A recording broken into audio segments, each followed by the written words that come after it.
மனைவிக்காக, தாய்க்காக, பிள்ளைகளுக்காக ஓடணும். இதுதான் நம்முடைய தலைப்பு. இதுக்கு பின்னாடி நாம ஓடுறோம். இதுதான் நம்மளோட வாழ்க்கையாக இருக்குது. ஓடிக்கொண்டே இருக்கிறோம். அன்பான சகோதரர்களே, அல்லாஹ்வுக்காக இந்த உலக வாழ்க்கையை நாம வாழலை. கொஞ்சம் கற்பனை பண்ணி பாருங்க. ரசூலுல்லாஹி ஸல்லல்லாஹு அலைஹி வஸல்லம் சொல்றாங்க, நாம என்ன நினைச்சிட்டு இருக்கிறோம்? இந்த ஓட்டம் ஓடி சொத்துக்குள்ள நிறைய பொருளாதாரத்தை நாம சேர்த்து வச்சு நமக்காக மறுமைக்கு எதையுமே சேர்க்காம போட்டுட்டு நாம மௌத்தா போய்த்தர்றோம். போட்டுட்டு நாம மரணிச்சு போய்த்தர்றோம். இப்படி மரணிச்சு போனதுக்கு பின்னாடி ஒன்றுமில்லாமல் ஓடி இவ்வளவு பொருளாதாரத்தை சேர்த்துட்டு மறுமைக்கு ஒன்றுமே இல்லாமல் நாம மௌத்தா போய்த்தோம். இவ்வளவு பொருளாதாரத்தை நம்மட பிள்ளையிட கையில் கொடுத்துட்டு மௌத்தாகிட்டோம். நம்மட பிள்ளை என் வாப்பா ஒன்றும் இல்லாமல் ஓடி இவ்வளவு சேர்த்தார், சேர்த்ததை வச்சு என்ன செய்வோம்? அமல் செய்வோம், நல்லதை செய்வோம் நினைக்க மாட்டான். நம்மட பிள்ளை இவ்வளவு பொருளாதாரத்தை என் வாப்பா வச்சுட்டு போனார் என்றால் அவருக்கு மேலே நான் ஓடி பொருளாதாரத்தை இவ்வளவு வரைக்கும் கொண்டு வரணும்னு அவன் நினைக்கிறான். இதான் வாழ்க்கை. நாம் அவங்களுக்கு காட்டிய வழியும் இதுவாகத்தான் இருக்குது. அன்பான சகோதரர்களே, நாம் ஒரு தப்பெண்ணம் வச்சுட்டோம். என்ன தப்பெண்ணம் தெரியுமா?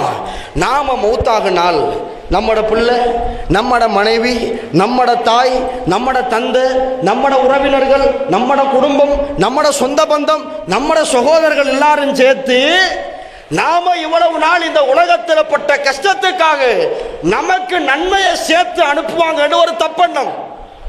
அந்த தப்பெண்ணம் வேணாம். அதான் தலைப்பு. நாம வாழ்றது யாருக்காக? அல்லாஹ் தஆலா இந்த உலகத்தில் நம்மை படைத்தது எதற்காக? அடுத்தவன் வாழ்ந்து நமக்கு நன்மையை சேர்ப்பதற்காகவும் இல்லை, அடுத்த மனுஷன் நமக்கு நன்மையை சேர்த்து தரப்போறதும் இல்லை. அடுத்த மனுஷன் நமக்கு நன்மையை சேர்த்து தர போறதும் இல்லை. அன்பான சகோதரர்களை பாருங்க, ரசூலுல்லாஹி ஸல்லல்லாஹு அலைஹி வஸல்லம் நபித்தோழர்களை பார்த்து ஒரு கேள்வி கேட்கிறாங்க. என்ன கேள்வி தெரியுமா? நம்ம அந்த தப்பெண்ணத்துக்கு ஒரு முற்றுப்புள்ளி வைக்கிற பாருங்க. ரசூலுல்லாஹ் கேட்கிறாங்க, நீங்க உங்களோட பொருளாதாரத்தில் இருந்து தர்மம் செய்வீங்களா அல்லது இன்னொருத்தர பொருளாதாரத்திலிருந்து தர்மம் செய்வீங்களான்னு கேட்கிறாங்க ரசூலுல்லாஹ்.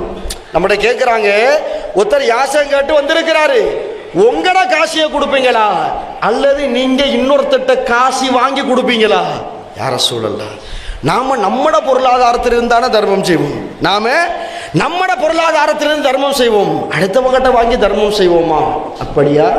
அப்படி என்றால் நீங்க உயிரோடு வாழுகின்ற போதே தர்மம் செய்து கொள்ளுங்கள் நாங்க ரசூலுல்லாஹ். அப்படியா?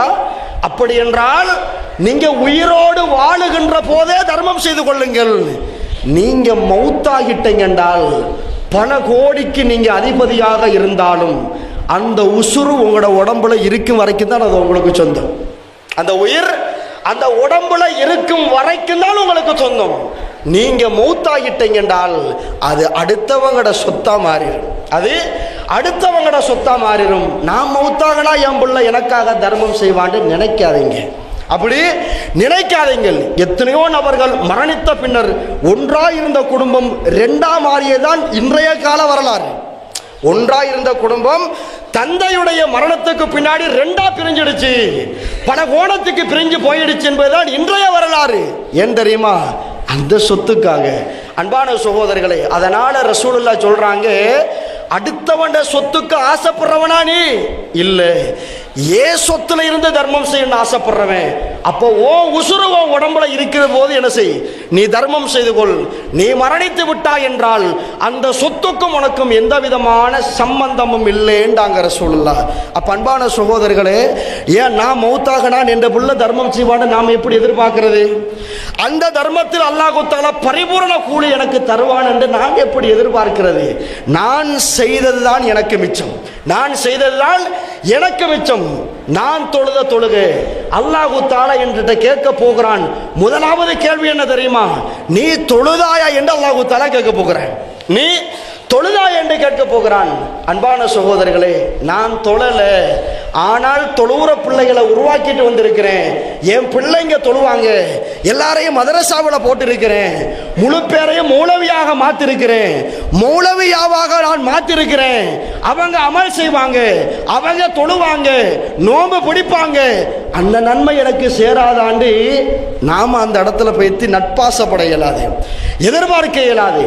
அவங்க செய்கிறாங்க, என் புள்ள சொர்க்கம் போகணுங்கிறதுக்காகத்தான் என் பிள்ளைய நான் தொலை வச்சேன். நான் சொர்க்கம் போகிறதுக்காக இல்லை. என் தாய் சொர்க்கம் போகணுங்கிறதுக்காகத்தான் என் தாயை தொலை வச்சேன். நான் சொர்க்கம் போறதுக்காக இல்லை. நான் சொர்க்கம் போக வேண்டும் என்றால் நான் தான் தொழணும். நான் சொர்க்கம் போக வேண்டும் என்றால் நான் தான் தொழணும். நான் சொர்க்கம் போக வேண்டும் என்றால் நான் தான் தர்மம் செய்யணும். நான் சொர்க்கம் போக வேண்டும் என்றால் நான் தான் இந்த உலகத்தில் அல்லாஹ்வுடைய கட்டளைகளை நிறைவேற்ற வேண்டும் என்பதை புரிந்து கொள்ள வேண்டும். அன்பா